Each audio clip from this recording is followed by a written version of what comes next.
Pour contrer ce que l'on dit de l'inconstance des femmes, Christine parle, puis Droiture lui répond en invoquant l'inconstance et la faiblesse de certains empereurs. « Madame, la constance, la force, la vertu et la fermeté des femmes dont vous me parlez sont certes extraordinaires. Que pourrait-on dire de plus des hommes les plus forts qui ont jamais vécu ? Et pourtant, parmi tous les vices dont les hommes accusent les femmes, en particulier dans les livres, ils leur reprochent tous d'une seule voix d'être variables et inconstantes, changeantes et légères, d'un caractère faible, se laissant fléchir comme des enfants et sans aucune fermeté. Ces hommes qui accusent tant les femmes d'être changeantes et inconstantes sont-ils eux-mêmes si constants que le changement soit pour eux une chose tout à fait inconnue ou peu commune ? En vérité, s'ils manquent eux-mêmes de fermeté, c'est bien malhonnête de leur part d'accuser autrui de leur propre vice ou d'en exiger une vertu qu'ils ne savent pas pratiquer eux-mêmes. Elle me répondit : « Ma chère et douce amie, n'as-tu pas toujours entendu dire que le sot voit très bien la paille dans l'œil de son voisin, mais qu'il n'aperçoit pas la poutre qui est dans le sien ? Je vais te montrer la grande contradiction qu'il y a dans le fait que les hommes parlent du caractère variable et de l'inconstance des femmes. C'est un fait qu'ils affirment tous que les femmes sont très faibles par nature. Et puisqu'ils accusent les femmes de fragilité, on peut supposer qu'eux-mêmes pensent être constants, ou à tout le moins qu'ils pensent que les femmes ne le sont pas autant qu'eux. Toutefois, il est vrai qu'ils exigent des femmes une plus grande constance que celle dont ils sont eux-mêmes capables, car ceux qui se prétendent si forts et d'une nature si noble ne peuvent s'empêcher de tomber en maintes erreurs et fautes, et ce n'est pas toujours par ignorance, mais par pure malice, puisqu'ils savent qu'ils agissent mal. Mais de tout cela, ils s'excusent, disant que l'erreur est humaine. Mais quand il arrive que ce soit des femmes qui fassent preuve de quelque faiblesse, une faiblesse dont ils sont eux-mêmes la cause par les efforts qu'ils déploient depuis longtemps, alors selon eux, ce n'est qu'inconstance et légèreté. Il me semble en bonne justice, puisqu'ils pensent qu'elles sont si faibles, ils devraient être plus tolérants envers leur faiblesse et non pas considérer comme un grand crime chez elles ce qu'ils jugent n'être qu'un petit défaut pour eux-mêmes. Car il n'existe aucune loi ou aucun texte disant qu'il leur est permis de pécher davantage que les femmes ou que le vice est plus excusable chez eux. De fait, ils s'octroient une telle autorité qu'ils ne veulent rien tolérer chez les femmes. Mais beaucoup d'entre eux leur causent bien des torts et tiennent des propos injurieux à leur sujet. Et ils ne daignent même pas les considérer comme fortes et constantes quand elles supportent les durs outrages qu'ils leur font subir. C'est ainsi que les hommes veulent à tout propos avoir le droit pour eux et tenir les deux bouts de la chaîne. Tu en as suffisamment parlé dans ton épître du Dieu d'amour. Tu m'as demandé si les hommes sont si forts et si constants qu'ils aient de bonnes raisons pour critiquer l'inconstance d'autrui. Si tu regardes, non pas les hommes simples et de basse condition, mais les plus élevés d'entre eux, depuis l'Antiquité jusqu'à aujourd'hui, dans les livres, et parce que tu en as vu en ton temps, et que tu peux voir tous les jours de tes propres yeux, je te le dis, tu pourras voir et reconnaître la perfection, la force et la constance qui se trouvent généralement chez la grande majorité d'entre eux, et combien il en existe de sages, de constants et de forts. Et on en a bien besoin. Et si tu veux que je te donne des exemples anciens ou plus récents pour savoir pourquoi ils accusent tant les femmes, comme s'il n'y avait aucune inconstance ni aucun changement dans le cœur des hommes, regarde les mœurs des princes les plus puissants et des plus grands seigneurs, pour qui cela est encore plus inapproprié que pour les autres. Que te dire des empereurs ? Je te le demande. Y eut-il jamais un cœur de femme aussi faible, aussi peureux, aussi misérable ou aussi inconstant que ne fut celui de l'empereur Claude ? Il était si versatile que d'une heure à l'autre, il pouvait renier tout ce qu'il avait ordonné auparavant, qu'on ne pouvait en aucun cas se fier à sa parole. Il était toujours d'accord avec tous les avis qu'on lui donnait. Dans sa folie et sa cruauté, il fit tuer sa femme, et le soir venu, il demanda pourquoi elle ne venait pas se coucher, et il envoya chercher pour jouer avec lui des familiers à qui il avait fait couper la tête. Il avait si peu de courage qu'il tremblait toujours de peur et n'avait de confiance en personne. Que t'en dire de plus ? Ce misérable empereur avait en lui tout ce qu'il y a de plus mauvais en matière de mœurs et de caractère. Mais pourquoi ne te parler que de celui-ci ? Fut-il le seul sur le siège impérial à avoir manifesté tant de faiblesse ? L'empereur Tibère valait-il mieux? N'avait-il pas en lui plus d'inconstance, de versatilité, de lubricité qu'on n'en trouva jamais chez aucune femme? Où l'on parle de Néron. Et qu'en est-il de Néron? Puisque nous en sommes venus à parler des empereurs, les très grandes faiblesses et la versatilité de celui-ci furent bien évidentes. Au début, il fut plutôt bon, et il mettait tout son soin à plaire à tous. Mais par la suite, sa luxure, sa cupidité et sa cruauté ne connurent point de limite. Pour mieux leur donner libre cours, souvent il sortait la nuit tout armé et se rendait avec ses compagnons de débauche dans des orgies et des lieux malfamés, jouant et faisant le fou dans les rues et commettant toutes sortes de méfaits. Cherchant des prétextes pour faire le mal, il bousculait ceux qu'il rencontrait et s'il disait un seul mot, il les blessait ou même les tuait. Il forçait les portes des tavernes et des bordels. Il violait les femmes et il faillit même une fois être tué par le mari d'une femme qu'il avait violée. Il organisait des bains licencieux et mangeait toute la nuit. Il ordonnait une chose, puis une autre, toutes les choses étranges que lui dictait sa folie.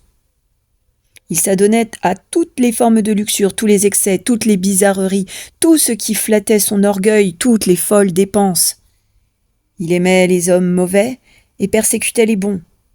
Il fut complice de la mort de son père et fit ensuite lui-même périr sa mère. Quand elle fut morte, il lui fit ouvrir le ventre pour voir le lieu où il avait été conçu. Et après l'avoir vue, il dit qu'elle avait été une belle femme.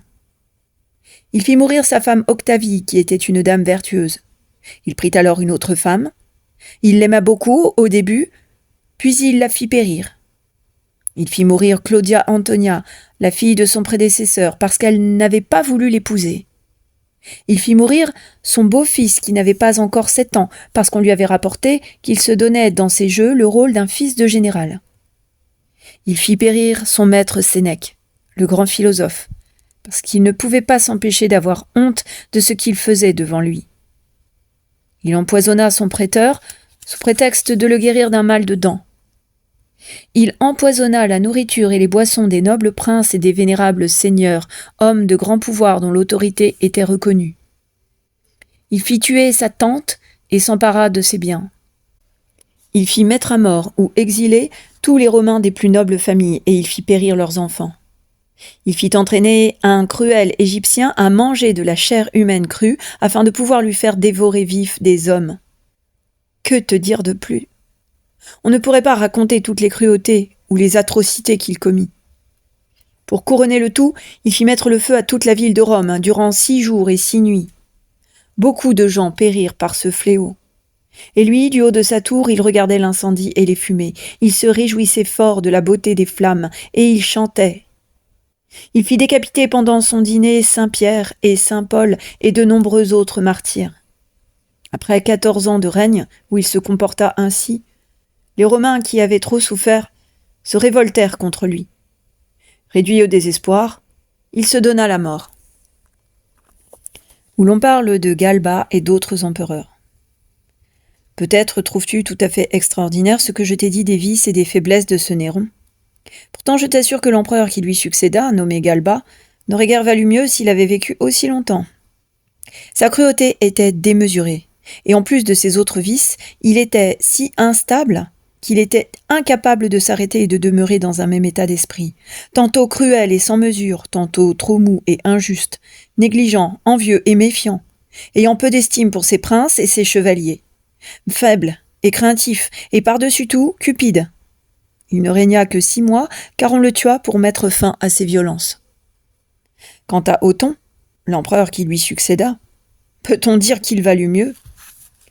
On dit que les femmes prennent trop de soin d'elles-mêmes, mais celui-ci était d'une telle coquetterie et se comportait avec tant de délicatesse qu'il n'y eut jamais d'être plus faible ni plus dépourvu d'énergie.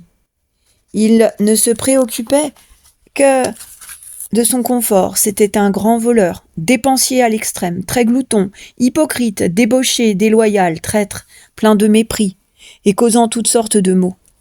Il mit fin à ses jours après avoir régné 3 mois parce que ses ennemis avaient remporté la victoire sur lui. Vitellius, qui succéda à Othon, ne fut en rien meilleur, mais plein de perversité. Je ne sais que t'en dire de plus, mais ne crois pas que je te mente. Lis les histoires des empereurs et les récits de leur vie, et tu verras que tout autant qu'ils sont, il n'y en eut qu'un bien petit nombre qui furent bons, justes et constants, parmi lesquels on peut compter César, Octave, l'empereur Trajan et Titus. Mais je t'assure que pour chacun de ces bons empereurs, tu en trouveras 10 de très mauvais. Je peux en dire autant des papes et des hommes de la Sainte Église, qui devraient pourtant plus que tous les autres être parfaits et excellents. Bien que dans les débuts de la chrétienté, ils aient été irréprochables, depuis que Constantin a doté l'Église de grands revenus et de richesses. Il n'est que de lire les histoires et chroniques qui leur sont consacrées. Et si tu veux me dire que tout ceci est du passé, mais qu'à présent ils sont bons, tu peux voir aujourd'hui dans toutes les catégories de la société si le monde va en s'améliorant, et s'il y a beaucoup de fermeté et de constance dans les actes et les propos des princes, tant spirituels que temporels. On ne le voit que trop. Je ne t'en dis pas plus. Je ne sais pas pourquoi les hommes parlent de l'inconstance et de la versatilité des femmes. Comment n'ont-ils pas honte d'ouvrir la bouche quand ils voient comment les affaires importantes dont ils ont la charge, eux et non pas les femmes, sont menées avec tant d'inconstance et de versatilité qu'on pourrait croire que ce sont des enfants qui agissent. Et comment ils sont bien respectés, les résolutions et les accords qu'ils établissent dans leurs règlements. Pour tout dire, l'inconstance ou la versatilité ne sont pas autre chose à proprement parler que le fait d'aller à l'encontre de ce que la raison commande, car celle-ci exhorte toute créature douée de bon sens à bien agir. Et quand un homme ou une femme laisse la sensualité l'emporter sur la considération de la raison, c'est de la faiblesse et de l'inconstance. Et plus la personne tombe dans l'erreur ou le péché, plus sa faiblesse est grande, car elle s'éloigne davantage de la considération de la raison. Or, c'est un fait, les récits historiques s'accordent là-dessus, et à ce que je crois, l'expérience ne le contredit pas, malgré ce que disent les philosophes et d'autres auteurs sur l'inconstance des femmes, tu ne trouveras aucune femme qui ait été aussi perverse que l'ont été un grand nombre d'hommes. Les plus mauvaises femmes dont tu trouveras mention dans les livres sont Athalie et sa mère Jézabel, reine de Jérusalem, qui persécutèrent le peuple d'Israël, Brunehaut, reine de France, et quelques autres. Mais considère la perversité de Judas, qui trahit de si cruelle façon son bon maître dont il était l'apôtre, et qui lui avait fait tant de bien. Ou bien la dureté et la cruauté des Juifs et du peuple d'Israël, qui ne tuèrent pas seulement Jésus-Christ par jalousie, mais aussi plusieurs saints prophètes qui l'avaient précédé. Ils en lapidèrent certains, frappèrent et tuèrent les autres de diverses manières. Pense aussi à Julien l'Apostat, dont la perversité était si grande qu'il fut considéré par certains comme l'un des antéchrists, ou bien à Denis, le traître tyran de Sicile, qui était si odieux que l'on a honte de lire sa vie. Outre cela, il y a eu tant de mauvais rois en diverses contrées, d'empereurs déloyaux, de papes hérétiques et d'autres prélats dénués de foi et pleins de cupidité, des futurs antéchrists. Tu constateras que les hommes feraient mieux de se taire et que les femmes doivent bénir et louer Dieu d'avoir mis le trésor de leurs âmes dans des corps féminins. Mais c'est assez sur ce sujet. Et pour réfuter par des exemples les propos de ceux qui accusent les femmes d'être si faibles, je te parlerai de quelques femmes très fortes, dont les histoires sont exemplaires et belles à entendre. Où l'on parle de Grisélidis, marquise de Salus, une femme forte par sa vertu. On trouve dans les livres l'histoire d'un marquis de Salus du nom de Gauthier. Il n'avait pas son pareil car il était beau et doué de bien des qualités. Mais son comportement était très inhabituel. Ses vassaux l'exhortaient souvent et le priaient de bien vouloir se marier pour assurer sa descendance. Pendant longtemps, il ne voulut pas s'y résoudre. Puis il finit par leur dire qu'il consentirait à se marier pourvu qu'il veuille bien lui promettre d'accueillir favorablement la femme qu'il choisirait d'épouser. Ses vassaux acceptèrent et en firent le serment. Ce marquis pratiquait souvent les plaisirs de la chasse et de la fauconnerie.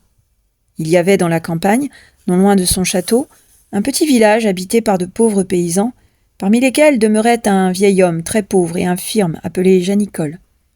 Il avait été toute sa vie un bon et honnête homme. Ce brave homme avait une fille âgée de 18 ans nommée Grisélidis, qui s'occupait de lui avec beaucoup de soin et le faisait vivre grâce à son travail de filage. Le marquis qui passait souvent par là avait remarqué les bonnes manières et la conduite honnête de cette jeune fille qui était très belle de corps et de visage et qui lui plaisait beaucoup. Un jour, le marquis, qui avait promis à ses vassaux de prendre femme, alla leur dire qu'ils se rassemblent pour ses noces à une certaine date. Et il ordonna que toutes les dames s'y trouvent aussi. Il fit faire de grands préparatifs et au jour dit, alors que tous et toutes s'étaient rassemblés autour de lui, il fit monter à cheval le cortège qui devait aller avec lui chercher l'épousée. Il s'en alla tout droit à la maison de Janicole et rencontra Grisélidis qui revenait de la fontaine en portant une cruche d'eau sur la tête. Il lui demanda où était son père. Grisélidis s'agenouilla et lui répondit qu'il était à la maison. « Va le chercher !» lui dit-il. Quand le bon vieillard fut arrivé, le marquis lui dit qu'il voulait prendre sa fille pour épouse et Janicole lui répondit qu'il fasse selon son bon plaisir.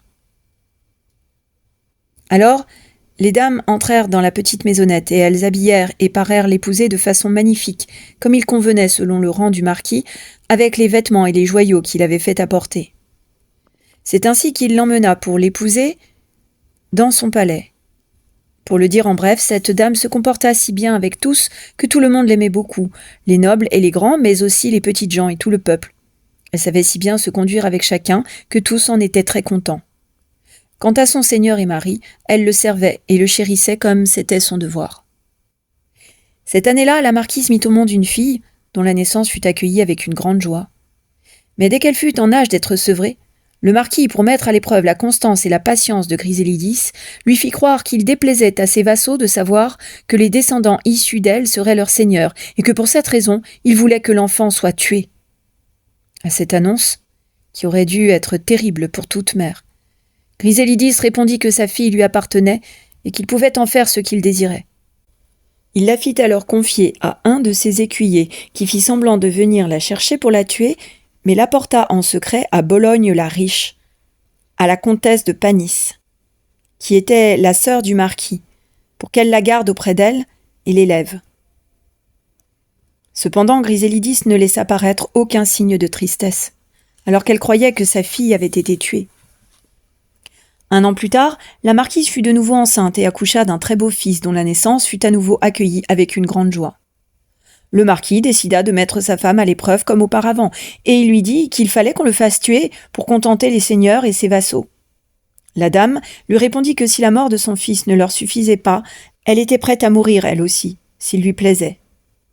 Elle remit l'enfant à l'écuyer comme elle l'avait fait pour sa fille, sans aucun signe de tristesse et sans rien lui dire d'autre, sinon qu'elle le pria de bien vouloir enterrer l'enfant après l'avoir tué, pour éviter que sa tendre chair ne soit dévorée par les bêtes sauvages et les oiseaux. Dans une situation si cruelle, le visage de Grisélidis ne laissa paraître aucune émotion. Mais il ne se passa pas longtemps avant que le marquis ne veuille la mettre encore une fois à l'épreuve. Ils vivaient déjà ensemble depuis 12 ans, et durant tout ce temps, cette excellente femme s'était si bien conduite que cela aurait été plus que suffisant pour faire la preuve de sa vertu. Et pourtant, un jour, le marquis la fit venir dans sa chambre et lui dit qu'à cause d'elle, il était en mauvais termes avec ses sujets et avec ses gens, et qu'il risquait de perdre son autorité car ils éprouvaient beaucoup de répugnance d'avoir à considérer comme leur dame et maîtresse la fille de Janicole. S'il voulait les apaiser, il fallait donc qu'elle retourne chez son père comme elle était venue, et qu'il épouse une autre femme de plus grande noblesse. À cette déclaration, qui dut être très pénible et douloureuse pour elle, Grisélidis répondit ainsi. « Monseigneur, j'ai toujours su et j'ai souvent pensé qu'il ne pouvait y avoir aucune commune mesure entre ta noblesse et ta magnificence et ma pauvreté, et jamais je ne me suis jugée digne, non pas seulement d'être ton épouse, mais même d'être ta servante. Dès maintenant, je suis prête à retourner dans la maison de mon père et c'est là que je passerai mes vieux jours. Quant au douaire que tu m'as ordonné d'emporter, je vois, et tu le sais bien, que quand tu me pris pour m'emmener au sortir de la maison de mon père, tu me fis déshabiller, m'être toute nue, puis tu me fis revêtir les vêtements avec lesquels je partis avec toi. Comme bien propre, je n'apportais rien d'autre que ma fidélité, ma sagesse, mon amour, mon respect et ma pauvreté. Il est donc juste que je te rende l'anneau que tu me donnas pour m'épouser. Je t'en rends aussi tous les autres bijoux, bagues, vêtements et atours dont j'étais parée et embellie dans ta chambre. Toute nue, je sortis de la maison de mon père, et toute nue, j'y retournerai, si ce n'est qu'il me semble inconvenant que ce ventre dans lequel tu as engendré tes enfants apparaisse tout nu devant le peuple. À suivre.